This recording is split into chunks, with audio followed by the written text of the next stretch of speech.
말씀을 같이 보도록 하겠습니다. 우리 주보의 오늘의 교리문답. 자, 보시면 히브리서 11장 13절 16절입니다. 이 사람들은 다 믿음을 따라 죽었으며, 같이 있습니다. 이 사람들은 다 믿음을 따라 죽었으며 약속을 받지 못하였을 때 그것들을 멀리서 보고 환영하며 또 땅에서는 외국인과 나그네로 증했으니 저희가 이제는 더 나은 본향을 사모하니 곧 하늘에 있는 것이라. 그러므로 하나님이 저희 하나님이라 일컬음을 부르심을 받으시고 저희를 위하여 한 성을 예비하셨느니라. 히브리서의 앞부분에 믿음의 조상들이 나옵니다. 아담으로 쭉 이렇게 나와요. 그래가지고 아브라함까지 기록이 남고, 그리고 저들은, 이 사람들은 믿음으로 살았던 사람들이래요. 이제 신앙생활은 굉장히 절묘하고 또 영적인 역사의 일이기 때문에 겉으로는 잘 안 보여요. 보일 수가 없죠. 믿음의 세계는 안 보이는 거예요. 안 보여요. 그러나 믿음의 눈으로는 보여집니다. 그러니까 내가 눈으로 보는 것보다 내 영혼으로 감지하는 게 더 명확하게 감지되는, 그게 믿음의 역사죠. 믿음의 역사예요. 항상 그랬지만, 몇 차례 제가 말씀을 드렸지만, 과학적 논증으로 나온 사실보다 이 진리의 말씀을 믿는 믿음이 더 명확하고 영원하다. 왜 그러냐면 과학적 논증으로 주어진 사실들은 영혼까지 변화시킬 수는 없지 않는가, 그런 논리예요. 영혼을 변화시키는 이 신앙의 세계가 얼마나 중대한지 몰라요. 그래서 그들은 아직은 그 약속을 성취되지 않는 가운데 살았대요. 그러니까 메시아이신 그리스도가 아직 오시지 않은 상황을 산 거예요. 그 시대를 살아가고 있어요. 그래서 참 어렵죠. 험난한 과정의 인생을 걸었던 거거든요. 그래서 오늘 또 이제 우리 남전도 성경 공부 같이 하면서 각자 우리가 어디까지 왔는가 질문이 그 하나 있어요. 어디까지 왔나, 뭐 좀 이상한 질문 같긴 한데, 뭐냐면은 이제 고생스러운 인생을 살고 있다 이거죠, 우리들이. 그러나 이렇게 남들이 보거나 육안으로 볼 때는 이때 약속, 언약에 대한 그 약속의 성취가 안 이루어져 보이는 것 같은 그런 시대를 살고 있어요. 사람들이 육적으로 판단하고 가면 다 이 길에서 살아남을 자가 없어요. 단 한 사람도 못 살아. 다 나가 떨어진 거죠. 절대 믿음 생활을 할 수가 없습니다. 그 육안으로 판단하고 육안으로 보고 육적으로 판단하는 사람들에게는, 그것만 가지고 판단하는 사람들에게는 이 신앙의 세계가 주어지지 않아요. 거둬집니다. 취해지죠. 그에게서 빼앗김 당하죠.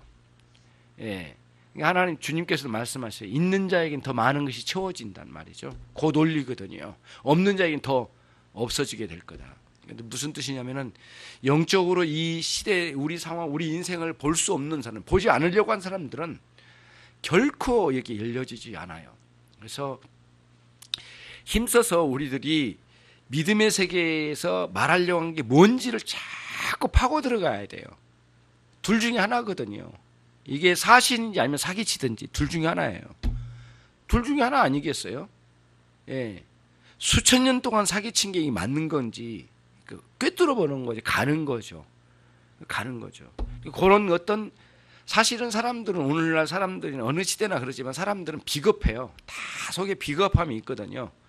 진리를 확인하려고 뛰어들어 본 적도 않고, 진리가 이제 그것이 자기가 판단하는 게 전부인 줄 알고 가는 거죠. 회피하는 거죠. 도망가는 거죠.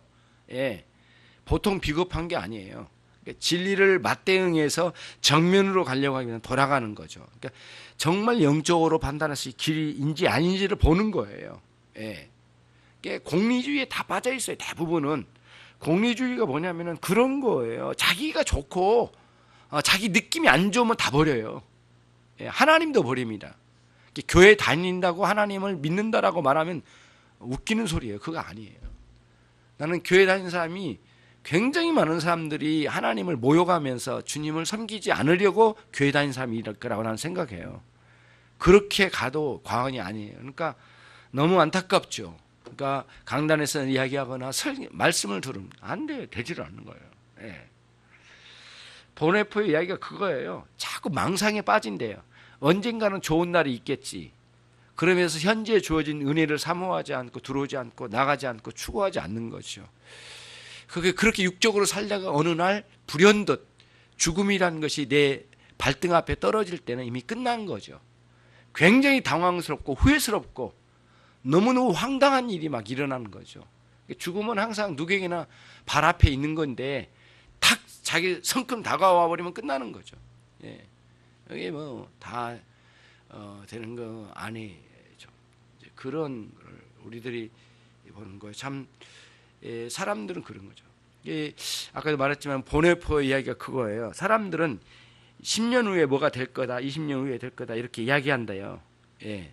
근데 10년 후에든 20년 후에든 이렇게 가는데 우리 죽음은 그때 죽음이나 이 죽음이나 똑같대요.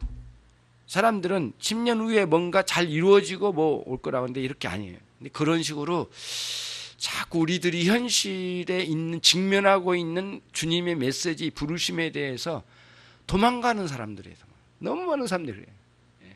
왜냐하면 그 부르심을 받아들이기에는 엄청난 저항이 많이 있어요. 내 안에서 그 말씀에 대한 저항감이 있거든요. 싫어요. 역겹게 느껴질 때도 있고 막 그래요. 이게 표현이 억세지만은 사실은 자기가 그렇게 느끼지 않는다고 자기를 달래면서 속이는 경우가 많지만 사실은 안 그래요. 안에서는 자기 욕망에 대해서는 무지하게 달콤하게 느끼고 쫓아가고 붙잡으려고 하지만은 진리가 내 앞에 진리로 다가올 때는 반감을 가지고 대항을 하는, 그게 그런 게 사람들 마음에 그게 있어요. 여러분, 우리가 말씀에, 은혜의 말씀에도 얼마나 많은 세월 동안 우리가 반감을 가지고 살았습니까? 교회 다닌다고 그 자체가 영생을 보장한 것도 아니고 믿음 보장한 게 아니에요. 정말 죽여가죠. 그것도 막연하게 망상에 빠지면 안 돼요. 언젠가는 내가 좋아지리라. 내가 죽을 때 되면 상당히 뭔가 이루어진 상태에 있을 거다. 그리고 그 사이에는 행복이 있을 거다. 이런 식으로 하는데 지금 막다트려진 진리의 말씀, 오늘 또 말씀을 쫓아간 신앙에 대해서 구역공과를 나눴는데 지금 쫓아가야 할 말씀은 팽개치고 언젠가는 쫓아갈 수 있을 거라고 하는 말씀은 그거는 세상에 없대요. 그게 보네포가 이야기한 말이에요. 너무 많은 사람들은 여기에 쏟고 있다는 거예요. 오늘 죽을 걸 준비를 해야 된다는 거예요. 이게 굉장히 심각하게 우리들이 들어야 될 부분이라고 생각합니다. 오늘 말씀이 그 내용입니다. 교리문답 17주째 나온 것 다음에 나오는 말은 무엇입니까? 한번 읽습니다. 시작. 몸이 다시 사는 것과 영원히 사는 것을 믿사옵나이다. 몸이 다시 사는 것과 영원히 사는 것을 믿사옵나이다. 그러니까 불신앙에서는 신앙의 밖에서는 가당치도 않는 소리예요. 허무맹랑한 거죠. 확인하기도 싫은 거예요. 받아들이기 어려운 거니까. 근데 이제 우리들이 최소한 일으키는 도전의식을 가져야 되거든요. 뭐 이런 거죠. 이게 진짜 사실이라면 엄청난 일이다. 사실이 아니면 엄청난 사기다. 둘 중에 하나를 구분하지 않아요. 그런 담대함도 없거든요. 사람들은 질질 빼는 거죠. 뒤로. 한번 정말 이게 뭘까? 이제 정말 몸이 다시 산다는 게 뭐고 영원히 산다는 것은 뭘까라는 의미를 생각하는 거죠. 세상에는 보편적으로 있는 게 그 영혼 멸절설이라는 게 유행을 합니다. 영혼 멸절설은 뭐예요? 사람이 죽으면 영혼도 없는 거다. 없어 사라져버린 거다. 이게 영혼 멸절설이거든요. 이게 모든 철학에서 대부분 영혼 멸절설을 가지고 있습니다. 유대교 안에서도요, 그 사두개파들은 영혼 멸절설을 가지고 있어요. 사두개파들 부활 안 믿었습니다. 바리새파 쪽은 이제 부활의 신앙, 부활에 대해서 인정을 했던 교파가 있는데 영혼 멸절설에 다 거기 들어 있습니다. 오늘 한번 밖에 나가서 물어보십시오. 죽은 이후에 영혼이 있냐고 물어보십시오. 그 미친 소리 하지 말라는 거예요. 그들이 볼 때는 이게 미친 소리거든요. 그럼 왜 우리가 이걸 붙잡고 지금 이야기를 해야 되냐고요. 뭐하러 이걸 배우냐고요. 굉장히 우리들이 의미가 있거든. 이게 지금 장난이 아닌 거예요. 둘 중에 하나예요. 여러분들은 성경에 엄청나게 사기당하든가 아니면은 엄청난 진리를 붙잡고 있는 거예요. 그래서 사람들은 그 양쪽으로 안 가는 거예요. 엄청난 사기라고 말도 못해. 자신감도 없고. 그 다음에 진짜 엄청난 얘기거든. 이게 사실이라면 엄청난 일인데 거기도 안 가요. 예. 그리고 회색지대에서 이리저리 양쪽을 가는 거죠. 회색지대에서 왔다 갔다 하는 거죠. 예. 예, 그래서 이제 그 계절에 따라 변하는 환경의 색깔에 변해서 자기 몸의 색깔을 변형시켜서 생존하는 그런 동물처럼 자기를 이 세상의 흐름에 이렇게 이게 숨어서 안주해 버린 거죠.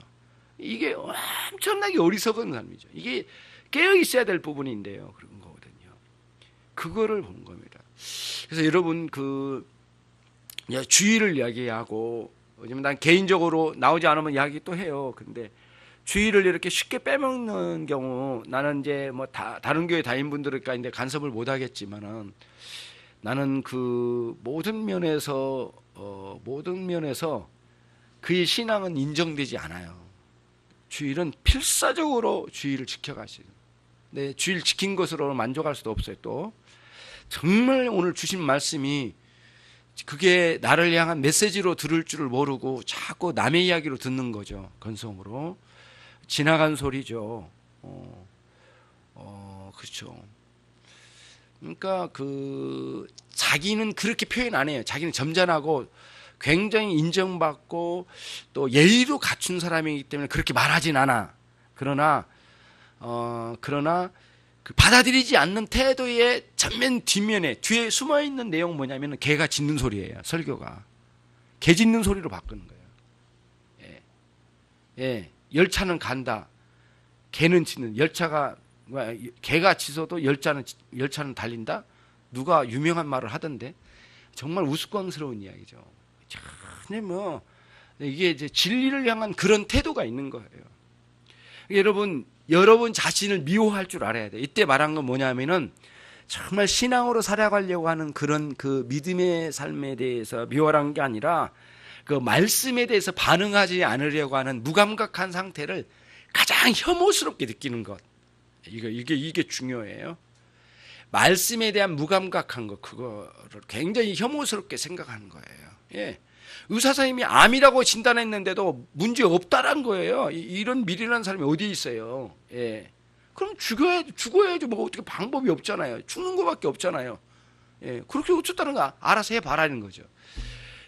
저희들이 말씀에 대한 이런 그 영혼의 의사이신 주님의 말씀이 이렇게 오는데도 듣지를 않으면 안 되는 거죠.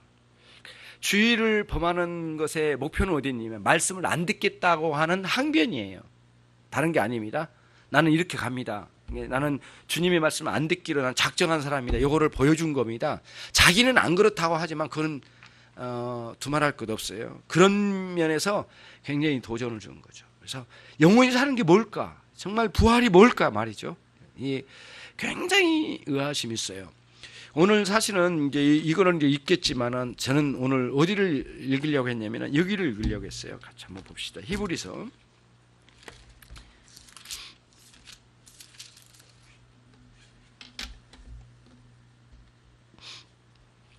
히브리서 11장 17절로 19절 같이 읽습니다.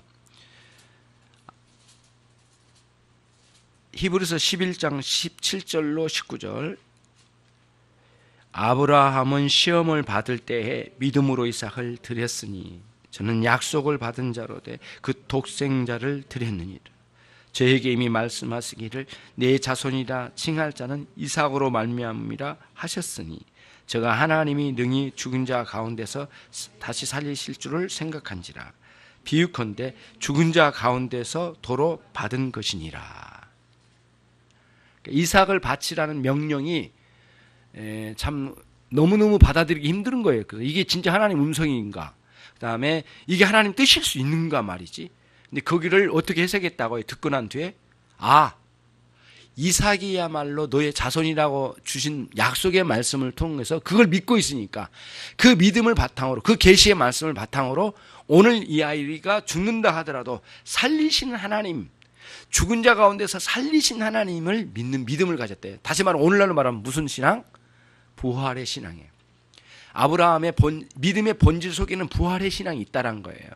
근데 그게 어디서 성취돼요, 여러분? 어디서? 이삭에서? 아니에요. 이삭의 후손으로 나오신 예수 그리스도에게서. 요게 성경의 전체 진리의 이렇게 연결고리예요. 그래서 성경을 한쪽만 읽으면 성경이 안 될 때가 많아요. 성경 말씀이긴 한데 한 쪼가리를 볼 때는 성경이 안 되는 거예요. 왜냐하면 성경은 전체 유기적으로 연결되어 있는 것이기 때문에. 자, 보세요. 여기 김준성이다 이렇게 말할 수 있냐고요. 요거만 똑 띄고 요거 김준성이다. 근데 김준성이다 말할 수 있죠. 김준성 손이니까. 그런데 요거 똑 띄고 잘 안 되는 거예요. 성경을 한쪽만 볼 때 오는 현상이에요. 예. 근데 공리주의 있잖아요. 공리주의가 뭐냐면 지에게 저에게만 유익이 있는 신앙을 추구하는 게 공리주의예요. 나 좋으면 끝나는 거고 주변에서 죽든 말든 기독교가 망하든 어쨌든 나 오늘 행복하고 나 저 자식 잘 먹여 살리고 나 뭐 인생 즐기며 살다 가고 내가 원하는 대로 살고 그리고 그렇게 하면서 복 빌어서 복 받으면 끝나고 예 그리고 우리 자식 성공하고 뭐 이런 거죠. 이게 공리주의입니다. 공리주의. 공리주의는 모든 인간에 다 있대요. 근데 이게 기독교 신앙으로 하면서 이 공리주의가 죽어가요. 그러면서 뭐가 세워지냐? 거기에 하나님의 영광, 영화롭게 하는 목표가 세워진 게 그 자리에 크게. 근데 공리주의야말로 큰 목표가 없어요. 공동체 목표에 전혀 관심이 없는 사람들이야. 예. 다른 소리는 다 이상한 소리야. 왜냐하면 자기 유익만 있으면 끝나는 거예요. 그러니까 그런 사람들은 절대 공동체에서 이제 뭐라 할까요? 이게 교회가 전체 가는 이 그림에는 안 들어온 거예요. 다시 말하면 주님이 원하시는 우리 신앙의 큰 목표나 목적이 없어요. 오늘 행복하다 죽어가면 끝나는 거예요, 이게. 그러니까 기독교가 자기 행복을 위하여 도움자 역할을 하는 종교일 뿐이지 주의 영광을 위하여 모두 그 길로 영광스럽게 가는 길이 아니에요. 예, 도우는 도움자, 헬퍼 정도밖에 안 되는 게 기독교는. 그게 공리주의입니다. 예, 공리주의는 절대 이런 건 그런 의식이 없거든요. 역사의식이 없어요. 기독교 역사의식이 없어요. 역사의식이 없는 것 중에 하나가 뭐냐면 이단입니다. 이단은 기독교 역사 배우지 않습니다. 기독교 역사 배우면 바로 들통나거든요. 기독교 역사 배우면 다 때려치워 죽여요. 가만두지 않아요. 이단에 가서 기독교 역사 배우자? 죽일 거예요. 가만두지 않을 거예요. 왜냐하면 그거 들으면 기독교 역사에 자기가 말하는 이단성의 내용이 이미 기독교 역사 다 이미 있었던 거거든요. 다 그게 있어요. 이미 다 이단으로 지명된 것들이기 때문에 역사성이 없어요. 그 다음에 세계관이 없어요. 세계를 보는 관점이 없어요. 자기 눈 안에만 육안에만 들어오면 좋은 거거든요. 그게 필요 없는 거죠. 이런 흐름들이 있어요. 사람들 안에는 공리주의나 이런 것들이 역사성 이런 것들은 좀 신관 하나님이 어떤 분인가에 대한 관점이 살아있지 않아요. 이래도 흥 저래도 흥이에요. 예. 이런들 어떠하리 저런들 어떠하리 이 신이면 어떻고 저 신이면 어떠냐 이거예요. 그런 사람들은 기독교 교회 다니다가 불교를 가도 적응 잘해요. 왜 그럴까요? 정확하게 그거 같이 가니까. 그러니까 이런 사람은 여러분 절대 신앙을 세울 수 없어요. 기독교를 가거나 천주교를 가거나 이 길을 가거나 좋다고 한 사람이 있죠. 온갖 잡신이 자기 신이 될 가능성이 많은 사람이에요. 예. 절대 그게 왜냐하면 이게 구분이 잘 안 되니까 그런 거거든요. 예, 아브라함의 신앙은 부활의 신앙이었다는 거예요. 오늘 사도신경 제일 끝부분에 부활에 대해서 나옵니다. 다시 사심에 대해서. 그러면 이제 107문 이 조항이 사도신경에 들어가 있습니까?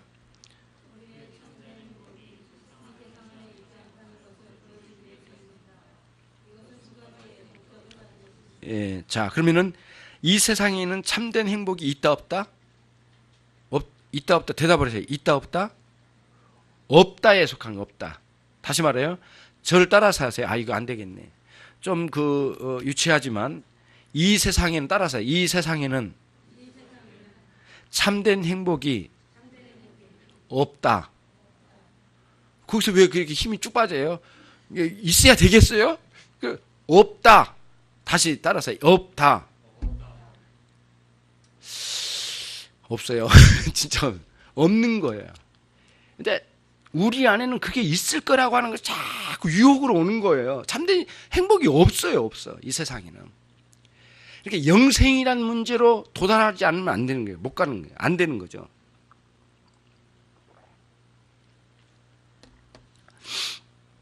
여러분이 살만한 동네다, 이 동네가. 아니, 논현동 말고 이 세상이란 동네가. 그럼 오래 살아보십시오. 예. 그리고 사람들 좀 면밀히 보십시오. 한 사람 한 사람을 그 사람 깊이 보십시오. 그러면은 얼마나 고뇌가 많고 고생이 많은지 몰라요, 사실은. 예. 머리끝부터 발끝까지 고생이야. 근심 덩어리야. 그 사람 쭉 따라가 보십시오. 온갖 부패와 냄새가 시골청 냄새가 날 거예요. 가까이 따라가면. 저 옆에 가까이 오지 마세요. 저도 냄새 나는 사람이에요. 그렇잖아요. 아주 주님 앞에 죽고 싶은데 안 죽어지는데 이게 안 죽어져. 완전히 안 죽어진단 말이에요. 또 한번 가보세요. 나중에 가보세요. 병원에. 예, 중환자실에 간다니까요. 예, 그냥 중환자실에 잘 시트가 제 끝으로 보낼 거예요. 가만히 있을 줄 알아요? 간호사들이 다음에 중환자 받아들이려면, 돈 벌으려면은 빨리빨리 빼내야 돼, 이 사람. 그 사람들 기도하고 있는지도 몰라요. 빨리 죽어서 가고 영안실로 가고 다음 사람 모셔야 된다, 이런 기도하고 있는지도 몰라. 병원이 안 그럴 것 같아요? 나는 그렇다. 병원은 막 기대하고 있어요. 빨리 하나 더 죽어라, 빨리빨리. 그럴 가능성이 굉장히 많아요. 가다 보면은. 예, 그래 가는 거예요, 이렇게. CT가 옮겨지면 어디 쪽으로 옮겨져? 점점 영안실 쪽으로 옮겨져요. 얼마나 비참합니까? 예.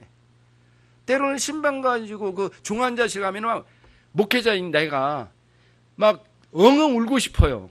왜냐하면은 어린아이가 그 백혈병으로 막 호스를 막 열 몇 개를 꽂아놓고 막 이렇게 막 사경을 헤매고 있는 어린아이 한번 보세요. 막 죽을 지경이 너무너무 힘들어요, 마음이. 그 안에 울고 있는 그 엄마의 그 모습, 그 슬픈 여인의 모습, 그 다음 거기에서 업무적으로 막 양날하고 주사기 꽂고 막 뛰어다니는 그 간호사들의 그 당당함, 예? 그리고 한 사람 죽어가면은 업무적으로 말하잖아요. 얼마 못 사실 것 같네요. 어느 정도 가면 소스 뺍니다. 뭐 이런 식으로 말하고, 빨리 죽어도 문제가 안 되고 우리 병원에서 빨리 죽은 게 오히려 나을지도 몰라요. 그런 뉘앙스가 있는 말 한마디. 의사 선생님들의 그 형식적인 그 이렇게 업무 차트 가지고 대충 넘기면서 이렇게 아주 위압적으로 그 환자의 그 보호자들에게 하는 말 일투에서 인생이 얼마나 고뇌가 많은지 몰라요. 예. 우리 큰처남이 병원에 있을 때 막 너무 힘들었어요. 거기에 우리 큰처남도 큰처남이 그 건너편에 여고생 하나가 백혈병은 죽어가는데 그 엄마가 막 엉엉 울고 있더라고요. 그래서 제가 형님한테 물었어요. 형님은 이제 말을 좀 하니, 형님 왜 저렇게 된 거예요? 그랬더니 글쎄 말이야, 옆에 들었는데 고등학교 3학년생인데 엄청나게 공부를 시켜가지고 애가 뭐 학원을 7개인가 다녔다나요? 애가 완전히 나가 떨어져 번아웃 됐어요. 그게 어떻게 됐냐고 그랬더니 백혈병이 걸려버린 거예요. 걔 머리를 다 깎고 호스를 막 꽂아가지고 엄마는 막 쩔쩔 매는 거예요. 살려달라고. 그러면서 이제 후회한대요. 내가 공부 하나도 안 시키고 살릴 수만 있다면 다시는 그런 일을 안 할 거라고.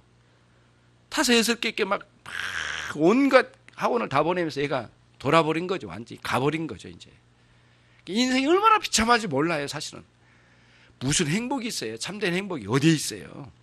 잠시 흥분시킬 뿐이에요. 없어요. 그런 거. 참된 행복 이 세상은 절대 없어요. 하나님과의 만남, 그리스도와의 만남, 이 죽어가는 이 인생에 영원히 사신 그리스도와의 접촉, 그분께 이렇게 뭐랄까요, 이 접붙임, 연합, 이거 외에는 다른 길이 없는 거예요. 이게 성경이 66권 전체가 하고자 하는 말이에요. 첫째로, 이 세상을 마치 타국의 땅처럼 통과해 나가는 것을 배우며, 왜 안 읽어요? 첫째로 시작. 첫째로 이 세상을 마치 타국의 땅처럼 통과해 나가는 것을 배우며 모든 지상적인 사물들을 억제하며 우리의 마음을 조금도 그러한 것에 두지 않을 것을 배우기 위함입니다. 예. 이 세상에 집착하지 않고 영원한 세계에 마음을 두게 함이라는 거죠. 그렇죠? 그 다음에 이제 둘째, 같이 합시다. 시작.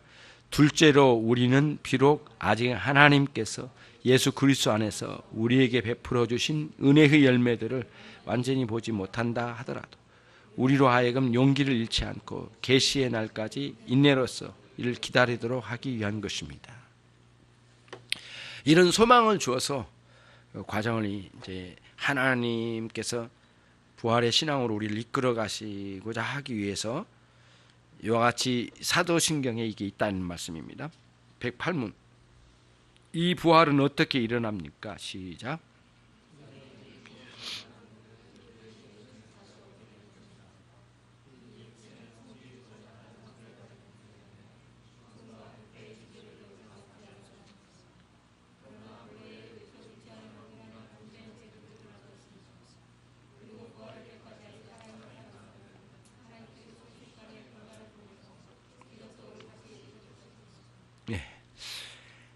부활체는 예수님께서 부활하시고 난 이후에 여러 차례 제자들을 만나주신 장면에서 한시적으로 일시적으로 보여주신 면이 있으시죠.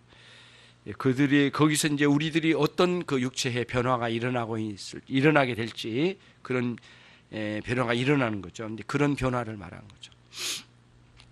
나사로를 살리신 주님, 거기서 부활의 계시적인 면이 있긴 하지만 나사로가 부활한 것이라고 보는 건 아니거든요. 일시적으로 회복시켜 준 것뿐이지 여기서 말하는 부활하고 나사로의 다시 살아나는 거랑 틀립니다. 그런 의미는 좀 차이가 있고요. 주님께서 진정한 부활의 첫 열매를 보여주셨어요. 저와 여러분이 이제 아까 그 거짓된 그런 사상 있잖아요. 그 뭐였죠 그거? 그 아까 그 영혼 멸절설 있잖아요. 영혼 멸절설. 영혼 멸절설과 같은 이런 그 그릇된 사상이 아주 편만에 있어요. 대부분은 영혼 멸절설에 있습니다. 죽으면 다 끝이지 뭐가 있느냐라는 거죠. 이런 것들에 거의 그런 사상의 노예로 살던 사람들이 이런 사람들은. 그런 사람들은 가는 게 추구한 게 뭐냐면 이 생에서 즐기다 가는 거예요. 쾌락주의죠. 즐기다 가는 것 외에는 목표가 없습니다. 그래서 이 부분들을 우리들이 잘 보면은 성경 전체를 보면 이런 거예요. 이게 참된 신앙이면 갈수록 사람이 사람답게 되어지는 걸 말해요. 그러니까 이 땅에서만이 전부가 아니라는 걸 보여주고요. 그런 걸 위해서 이제 보여준 거죠. 그래서 부활의 신앙이 우리 생활에, 우리 신앙에 얼마나 많은 영향을 미치고 있는지를 보여준 거죠. 109문. 이 부활 사건은 의인들이나 악인들에게 모두 일어납니까?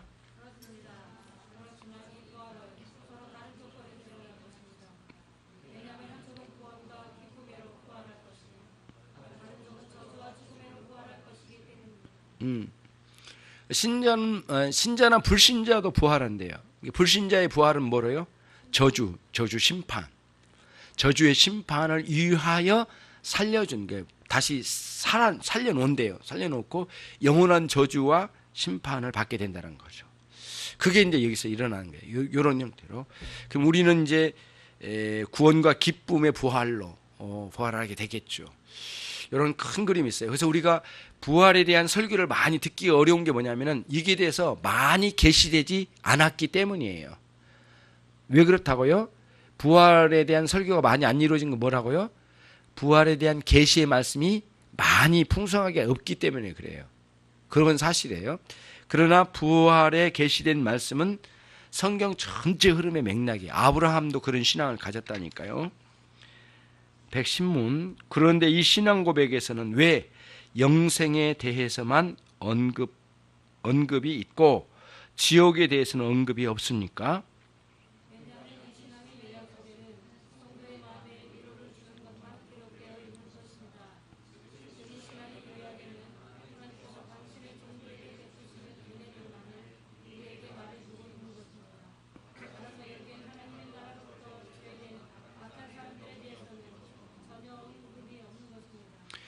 신앙 고백의 단축, 그 다음에 이렇게 응집시켜서 가기에 불신자들에 대해서 언급하기가 쉽지 않죠. 그래서 사도신경 안에 제한된 공간 안에서 신자들의 부활만을 설명하기 때문이에요.